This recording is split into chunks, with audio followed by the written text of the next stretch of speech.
Assalamualaikum warahmatullahi wabarakatuh. Izin memperkenalkan diri, nama Andika Hermalinta, NPM 1950374. Di video ini saya akan memenuhi salah satu tugas psikologi pendidikan yang mempresentasikan tentang layanan bimbingan konseling. Apa sih bimbingan konseling itu? Kita lanjut ke videonya. Konseling itu adalah proses interaksi antara konselor dan konseli, baik secara langsung maupun tidak langsung, dalam rangka untuk membantu konseli agar dapat mengembangkan potensi diri ataupun memecahkan permasalahan yang dialaminya. Bimbingan dan konseling juga dapat didefinisikan sebagai upaya sistematis, objektif, logis, dan berkelanjutan serta terprogram yang dilakukan oleh konselor untuk memfasilitasi perkembangan konseli untuk mencapai kemandirian dalam kehidupannya. Nah, layanan bimbingan konseling itu menurut yang saya baca ada 9. 1. Layanan orientasi.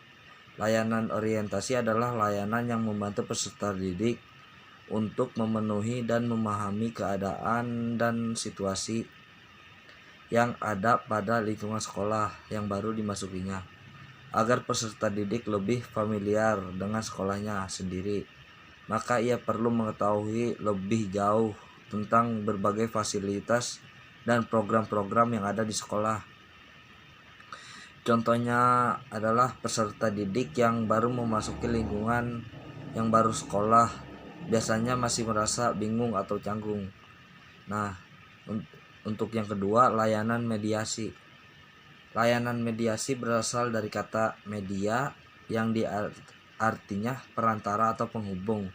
Layanan mediasi adalah layanan yang dilakukan oleh konselor terhadap dua pihak atau lebih yang sedang mengalami keadaan tidak harmonis atau tidak cocok. Contohnya adalah bullying antar geng sekolah. Nah, yang ketiga ada layanan informasi.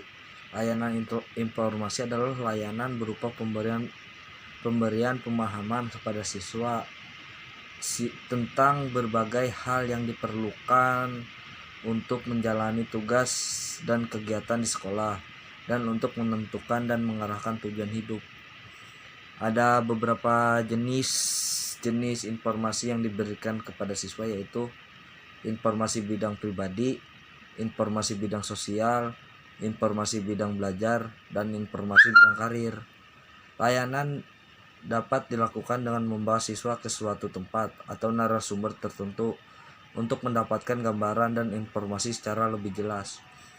Contohnya adalah strategi serta tips lulus ujian nasional. Nah, dan yang keempat ada layanan bimbingan penyuluhan. Layanan penyuluhan adalah merupakan suatu aktivitas wawancara yang dilakukan oleh seseorang ahli kepada individu yang sedang mengalami suatu masalah dalam rangka membicarakan dan memecahkan masalah yang sedang dihadapi dan memberikan bantuan kepada mereka, sehingga pada akhirnya bermuara pada teratasi masalah yang dihadapi oleh klien dan beradaptasi dengan baik dan efektifnya dengan lingkungan hidupnya. Contohnya adalah peranan bimbingan dan penyuluhan dalam menanggulangi kesulitan belajar siswa dengan bimbingan di madrasah sanawiyah.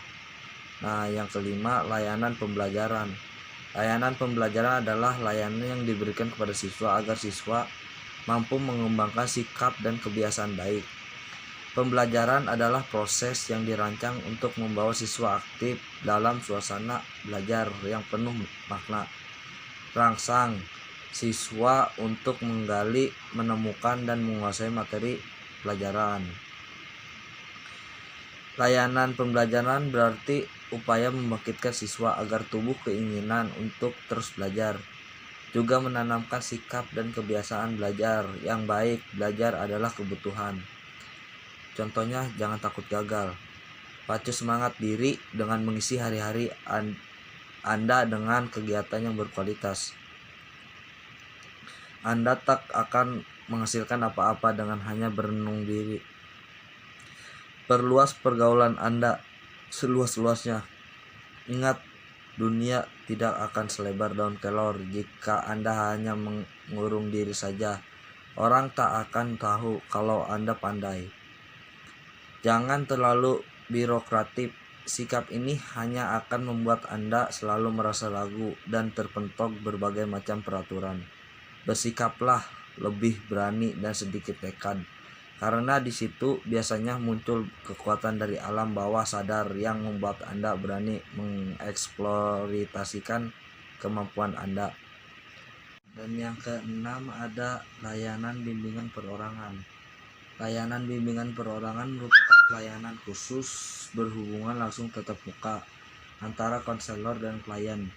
Layanan perorangan berupa dialog tatap muka antara konselor dan klien untuk memecahkan berbagai masalah dan pengembangan segenap potensi yang dimiliki. Contohnya tuh neurosis traumatik. Dan yang ketujuh ada layanan bimbingan kelompok. Layanan bimbingan kelompok adalah layanan yang diberikan kepada kelompok siswa, baik ada masalah ataupun tidak ada masalah. Contohnya merancang strategi yang efektif.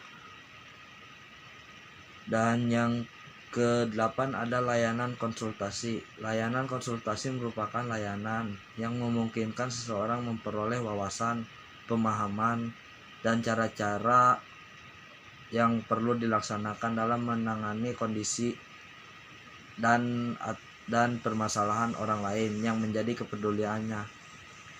Contohnya tuh peserta didik yang mengalami masalah dalam menentukan jurusan IPA IPS yang akan ia ambil atau dipilihnya. Ia menemui konselor untuk berkonsultasi tentang masalahnya. Pada masalah yang dialami peserta didik, konselor memberikan layanan konsultasi yang nantinya peserta didik diberikan pemahaman, wawasan guna memperoleh informasi. Nah, caranya dengan menjelaskan kepada peserta didik tentang kelemahan dan kelebihan dan juga peluang kerja yang dimiliki masing-masing jurusan. Keahlian komunikasi yang baik harus ditambah dengan penguasaan bahasa asing supaya menguasai dunia kerja yang makin go internasional ini.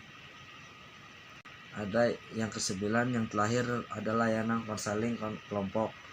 Layanan konseling kelompok adalah layanan bimbingan dan konseling yang diberikan kepada sekelompok individu.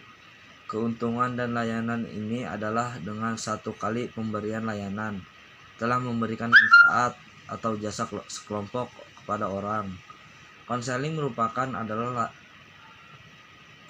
kelompok adalah layanan yang diberikan kepada sekelompok individu guna mengatasi masalah yang relatif sama sehingga mereka tidak mengalami hambatan untuk mengembangkan segenap potensi yang dimilikinya.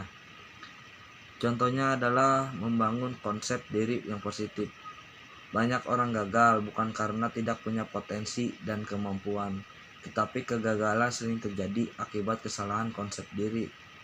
Sadarilah bahwa diri kita unik dan Allah menciptakan manusia berbeda satu sama lainnya dan memiliki keunikan tersendiri. Jadilah diri sendiri, kenalilah diri sendiri, dan janganlah meniru orang lain. Yang penting adalah jujur pada diri sendiri. Sadari tujuan, keinginan, kekuatan, dan kelemahan diri. Apa yang telah saya lakukan untuk memaksimalkan kemampuan saya? Apa yang telah saya lakukan untuk membantu mengerjakan semua yang saya bisa? Tetaplah standar internasional Anda dalam rangka menjadi sosok manusia yang dicita-citakan, sosok aktivis yang tangguh, sosok kader Muhammadiyah yang militan dan penuh gairah. Sekian dari saya, kurang lebihnya mohon maaf. Wali taufiq wal hidayah. Wassalamualaikum warahmatullahi wabarakatuh.